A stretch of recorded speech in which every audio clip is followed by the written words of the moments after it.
미국 코네티컷주 뉴헤이븐의 한복판 아이비리그의 상징인 예일대학교 캠퍼스에는 기이한 건물 하나가 서 있습니다.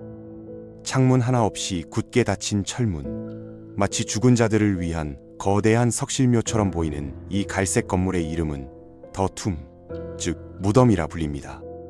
1832년부터 지금까지 단 한 번도 내부가 공개된 적 없는 이곳에서는 매년 봄 선택받은 15명의 엘리트들이 사라졌다가 전혀 다른 존재가 되어 나오곤 했죠.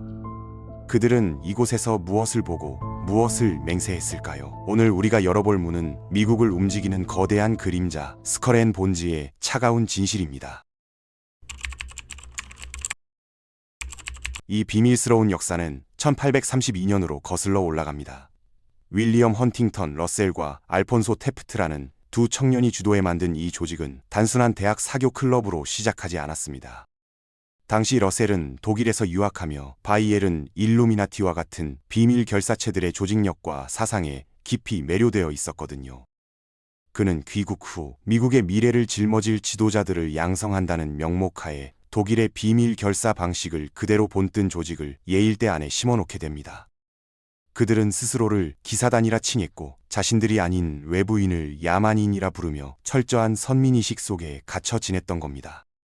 매년 4월의 어느 날 템 나이트라고 불리는 행사가 시작되면 캠퍼스에는 묘한 긴장감이 감돌게 됩니다.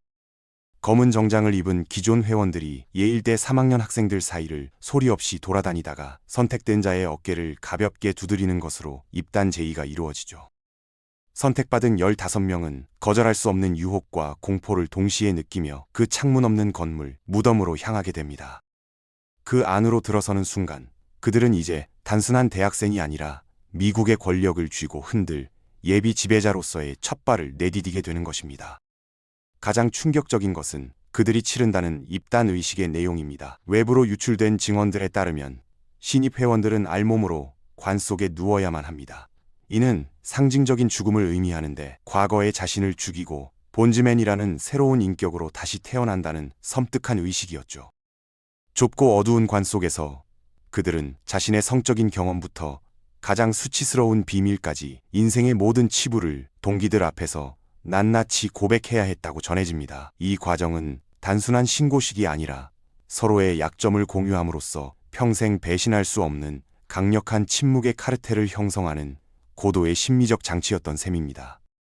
그들의 본부인 무덤 내부에는 죽음을 상징하는 해골과 뼈들이 곳곳에 장식되어 있다고 알려져 있습니다. 그 중에서도 가장 기괴하고 논란이 되는 것은 바로 아파치족의 영웅 제로니모의 두개골에 관한 이야기입니다. 전설적인 인디언 전사였던 제로니모는 미군의 끝까지 저항하다 생을 마감했는데 1918년경 프레스코 부시를 포함한 스컬 앤 본즈 회원들이 그의 무덤을 파헤쳐 두개골을 훔쳐왔다는 소문이 파다했거든요. 그들은 그 두개골을 유리 진열장에 넣어두고 자신들의 전리품처럼 숭배했다는 겁니다. 이는 단순한 도굴 범죄를 넘어 정복자가 피정복자의 영혼까지 유린하려 했던 제국주의적 욕망의 발현이라 볼 수 있겠죠. 실제로 2009년 제로니모의 후손들은 예일대와 스컬 앤 본즈를 상대로 유골 반환 소송을 제기하기도 했습니다. 그들은 조상의 뼈가 엘리트들의 유희거리로 전락했다는 사실에 분노했고 잃어버린 존엄을 되찾고자 했죠. 하지만 법원은 증거 불충분을 이유로 이 소송을 기각했고 스컬 앤 본즈 측은 긍정도 부정도 하지 않은 채 침묵으로 일관했습니다. 진실이 무엇이든 간에 당대 최고의 지성인이라 불리던 그들이 타인의 무덤을 훼손했다는 의혹을 받는다는 것 자체가 그들이 가진 도덕성의 현주소를 보여주는 비극적인 단면이라 할 수 있습니다. 이 조직이 사용하는 숫자 322에도 수많은 추측이 난무합니다. 조직의 로고인 해골과 뼈 아래 적힌 이 숫자는 기원전 322년 그리스의 위대한 정치가 데모스테네스가 사망한 해를 의미한다는 설이 유력합니다. 데모스테네스가 죽으면서 아테네의 민주주의가 몰락하고 귀족정이 시작되었듯 그들 역시 대중을 위한 민주주의가 아닌 소수 엘리트에 의한 지배를 꿈꾼다는 의미로 해석되기도 하거든요. 혹은 독일의 비밀 결사에서 유래된 지부 번호라는 설도 있지만 어느 쪽이든 그들이 추구하는 것이 평범한 시민들의 상식과는 거리가 먼 그들만의 은밀한 질서라는 점은 분명해 보입니다. 그렇다면 이 폐쇄적인 클럽은 어떻게 세계를 움직이는 거대한 손이 되었을까요? 명단을 살펴보면 그 위세에 압도될 수밖에 없습니다. 윌리엄 하워드 태프트 대통령을 시작으로 조지 부시, 그리고 그의 아들 조지 W 부시까지 무려 3명의 미국 대통령이 이 좁은 방에서 배출되었습니다. 그뿐만이 아닙니다. 존 케리 국무장관, 타임지의 설립자 헨리 루스, 모건 스탠리의 간부들과 대법관들까지 미국의 정치, 경제, 언론을 장악한 핵심 인물들이 모두 이곳 출신이라는 사실은 우연이라기엔 너무나 정교한 필연처럼 느껴지죠. 특히 2004년 미국 대통령 선거는 스컬 앤 본즈의 영향력을 전 세계에 각인시킨 상징적인 사건이었습니다. 당시 공화당 후보였던 조지 W 부시와 민주당 후보였던 존 케리는 치열하게 경쟁했지만 놀랍게도 두 사람 모두 스컬 앤 본즈 출신이었거든요. 대중들은 민주주의의 축제인 선거를 지켜보고 있다고 믿었지만 실상은 같은 비밀 클럽의 선후배가 권력을 놓고 벌이는 그들만의 리그였던 셈입니다. 두 후보 모두 인터뷰에서 조직에 대한 질문을 받을 때마다 비밀이라 말할 수 없다며 묘한 미소를 지었던 장면은 미국 정치가 누구네 손에 있는지 보여주는 섬뜩한 순간이었습니다.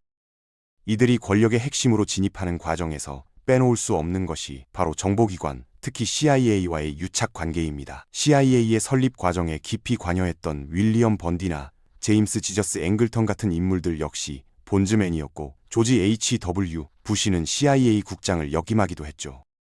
예일대의 우수한 인재들이 비밀을 지키는 훈련을 받고 졸업 후 곧바로 국가정보기관의 요직으로 이동하는 시스템이 자연스럽게 구축되었던 겁니다. 그들은 무덤에서 배운 침묵의 규율을 국가 기밀을 다루는데 그대로 적용했고 그렇게 정보는 곧 권력이 되어 그들의 아성을 더욱 견고하게 만들었습니다.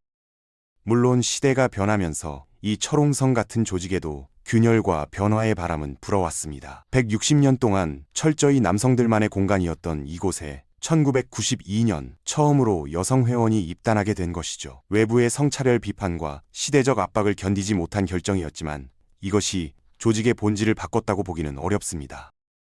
오히려 여성과 소수 인종을 받아들임으로써 그들은 자신들의 영향력을 더 넓고 다양하게 확장하는 계기로 삼았을지도 모릅니다. 지배층의 구성원이 바뀌었을 뿐 소수가 다수를 이끄는 구조 자체는 여전히 공고하게 유지되고 있으니까요.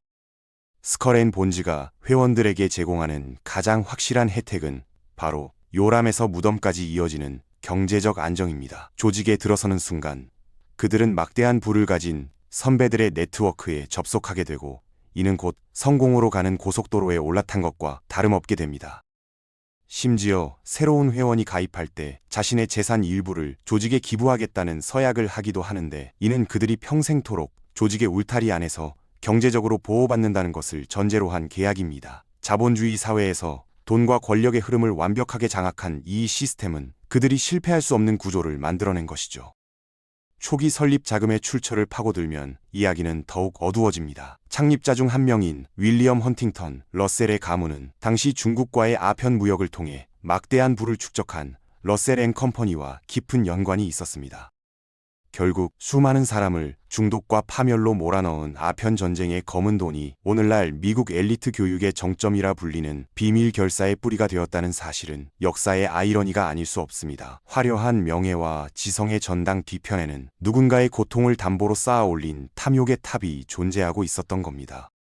사람들은 묻습니다. 고작 대학생들의 사교 모임이 어떻게 세계를 지배한다는 음모론의 중심에 서게 되었느냐고 말이죠. 하지만 그들이 대학 시절부터 맺어온 끈끈한 유대감과 비밀 공유는 사회에 나와서도 강력한 이너서클로 작용합니다.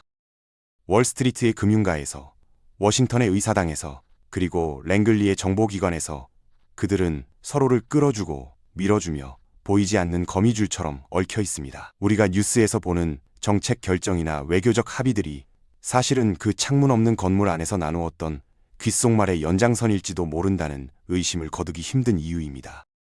물론 모든 본즈맨이 거창한 음모를 꾸미는 악당은 아닐 겁니다. 누군가는 그저 성공을 꿈꾸는 야망 있는 청년이었을 테고 누군가는 가문의 전통에 떠밀려 그 자리에 섰을 수도 있겠죠.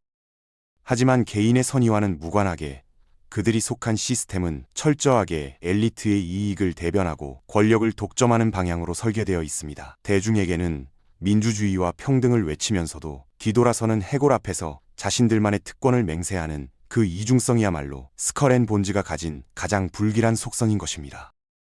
오늘도 뉴헤이븐의 하이스트리트 64번지. 그 갈색 건물은 굳게 입을 다물고 있습니다. 안에서 무슨 일이 벌어지는지, 어떤 새로운 권력자가 탄생하고 있는지 우리는 알 길이 없습니다. 322라는 숫자가 죽음을 기억하라는 경고인지 아니면 대중의 통제를 비웃는 그들만의 암호인지도 여전히 미지수입니다. 다만 분명한 것은 우리가 잠든 사이에도 누군가는 그 어둠 속에서 세상을 움직일 체스말을 옮기고 있다는 사실입니다. 관 뚜껑이 닫히고 흙이 덮이면 모든 인간은 평등해진다고 합니다. 죽음 앞에서는 왕도 거지와 다를 바 없다는 것이 자연의 섭리죠. 하지만 살아있는 동안 그들은 죽음을 흉내낸 의식을 통해 남들과는 다른 불멸의 권력을 손에 쥐려 했습니다. 어쩌면 그들이 진짜 두려워하는 것은 귀신이나 저주가 아니라 자신들이 쌓아올린 그 거대한 성벽이 무너져 평범한 사람들과 똑같은 눈높이에서 세상을 마주하게 되는 그 순간일지도 모릅니다. 그림자는 빛이 강할수록 짙어지는 법이니 말입니다.